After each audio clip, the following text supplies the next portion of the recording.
Coming up on this week's edition of the Stony Brook News. The West Islip Breast Cancer Coalition celebrated their 25th annual Pink Flag ceremony last week. The new Joker movie caused an increase in movie theater security on Long Island. Tori Lawrence, one of the first non-binary contestants, ran for Stony Brook's homecoming royalty. All that and more on this week's edition of the Stony Brook News.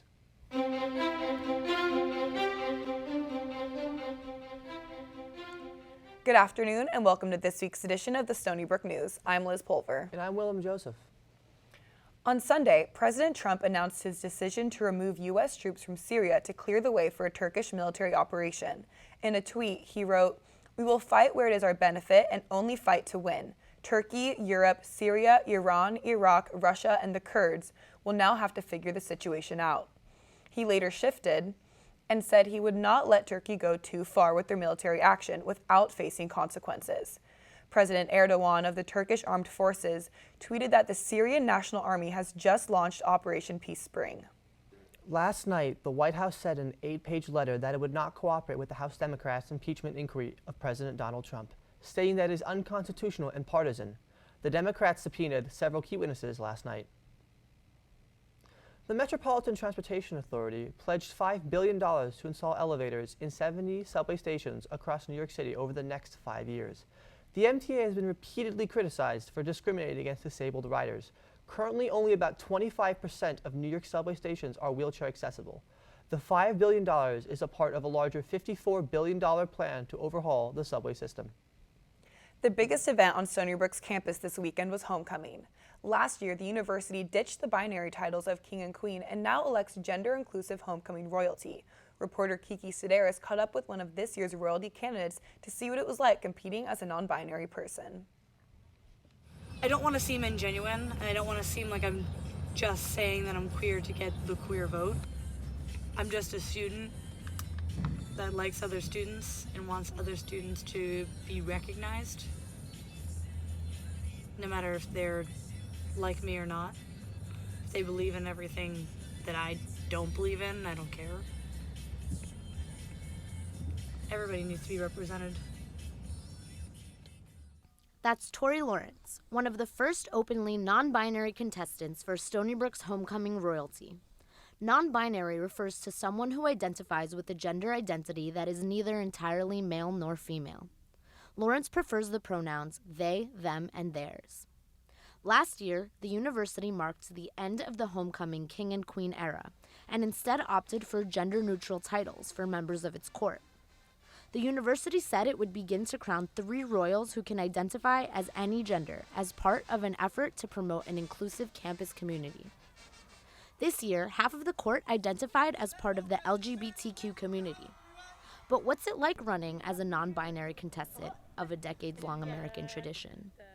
So I thought it would kind of be cool to, demonstrate my queerness in a way that is in a leadership position and it's unapologetically queer instead of I'm queer, but that's kind of in the background.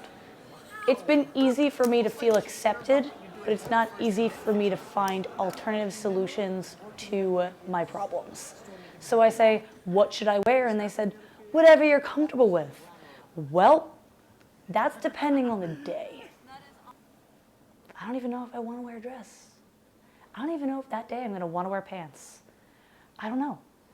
It really depends on the way that I wake up, and I guess Beyonce said it best, you woke up like this, and you feel like this.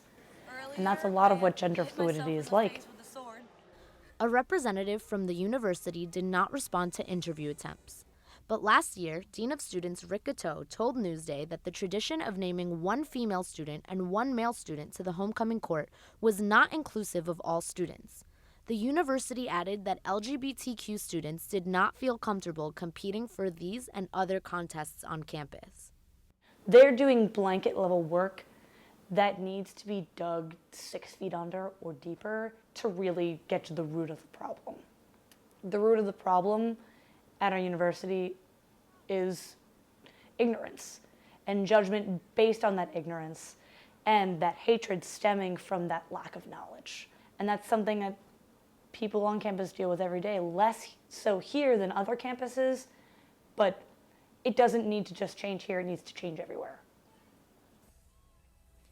For Stony Brook News, I'm Kiki Sedaris. Here's Daniel Marcello with a recap of an exciting homecoming weekend featuring royalty winners and Seawolf football game. Daniel? Thanks, Willem. This year's homecoming was this past weekend and was filled with plenty of excitement. Out of the 10 members of the homecoming court, the 3 winners were Nicole Chan, Nylette Lopez, and Stony Brook News' very own Nico Panisi. Congrats to all the winners, and now on to football to see if Stony Brook could pick up their 5th win of the season against the number 2 ranked James Madison Dukes.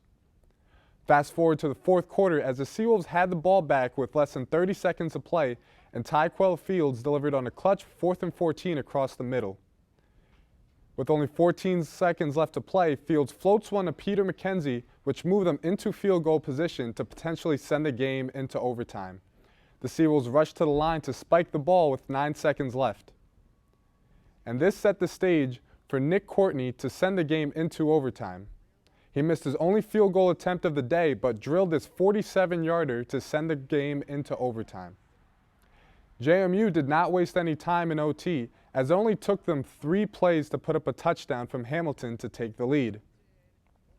This gave Fields one last opportunity to make some magic happen on 4th and 18 and floated another dime into the end zone, but Delonte Helms Jr. could not rein it in. And if we take a look at this again, Fields was once again under heavy pressure, and Helms just missed bringing this ball in as it hit his face and dropped to the ground. The Seawolves played a very good team tough, but unfortunately lost 45-38 to drop to 4-2 on the season. Fields completed 50% of his passes for 318 yards and 3 touchdowns.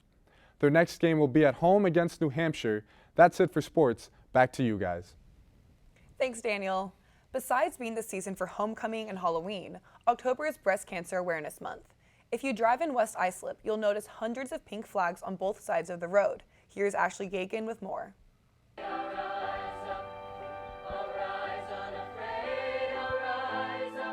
On Sunday, the West Islip Breast Cancer Coalition held its 25th annual Pink Flag Ceremony at Good Samaritan Hospital in West Islip. Individuals and families were able to purchase ribbons to attach to a flag in memory of someone fighting breast cancer or to honor them. The flags will be placed at the entrance of the new Cancer Institute for the entire month of October.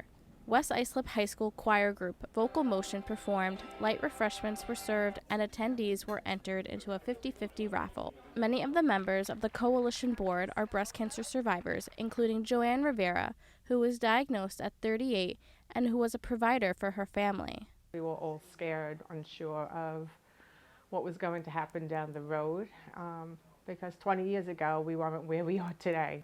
We just took the journey step by step with the help of friends and family. We got through it.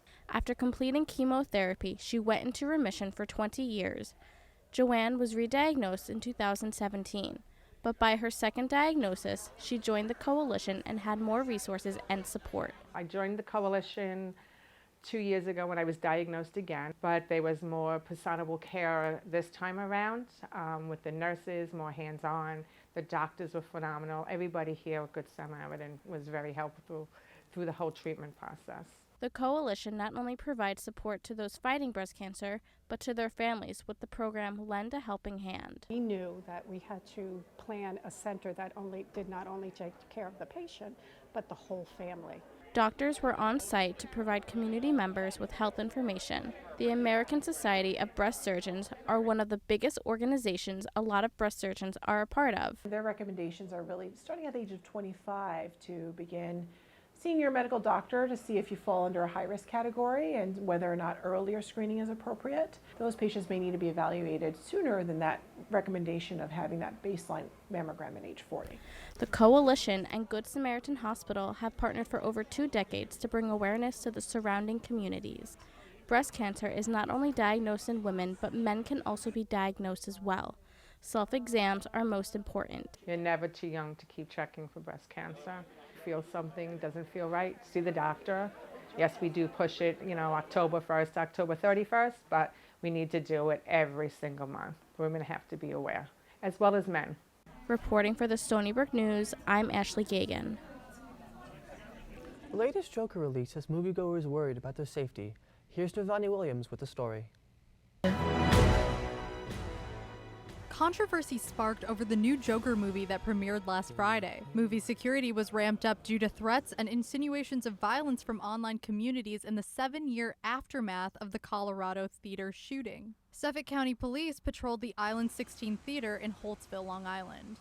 I go to the movies to escape, not to be told that I'm going to get shot up. Other fans like Josh Darby, owner of Port Jefferson's Red Shirt Comics, are critical of this new non-traditional version of the Joker.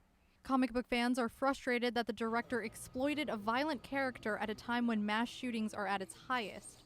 Director Todd Phillips told Empire magazine, "We didn't follow anything from the comic books. We just wrote our own version of where a guy like Joker might come from." That's the only thing that people really know about the Joker universally, is that he is a broken and violent man. And now to provide a humanistic, background for that broken and violent man is to almost provide justification for people who want to be violent. And that is an irresponsible point of view. It is an irresponsible perspective to put into mass media. This isn't some small, quiet college indie film that a handful of people, are going to take in at an intellectual level. This is a mass-marketed, big budget-ish, major Warner Brothers release. Can you introduce me as Joker? Despite controversy surrounding the film, Joker still hit $93.5 million during opening weekend, replacing Venom as the highest-grossing October debut.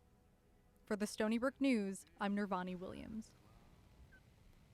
The site of an old landfill in Kings Park is being investigated by the Department of Environmental Conservation for possible contamination.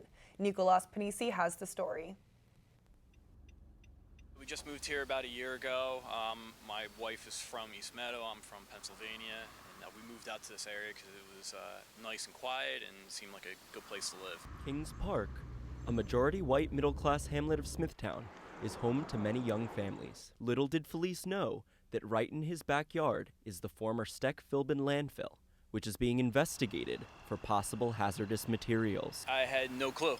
It would have been nice to know that, if that was public knowledge, that, hey, look, there's a landfill here and there's potential issues. The Department of Environmental Conservation will test the site's soil and groundwater for PFOS and PFOA. According to the Environmental Protection Agency, these chemicals are used in carpets, fabrics, and other materials to make them stain or water resistant. They can cause adverse health effects such as liver damage and cancer. If it's leaking into the water supply, I got 2 young girls and, that's kind of concerning. The 25-acre site is in the Old Northport Road industrial area, nestled in a residential community. Residents like Felice are worried about how this will affect their family's health. If the Department of Environmental Conservation finds that the site has significant contamination, then it can be designated as a Superfund site, and redevelopment can take up to 10 years. Reporting from Old Northport Road in Kings Park, I'm Nicolas Panisi. And that's all we have this week for Stony Brook News. I'm Willem Joseph. And I'm Liz Pulver. Have a great day, Seawolves.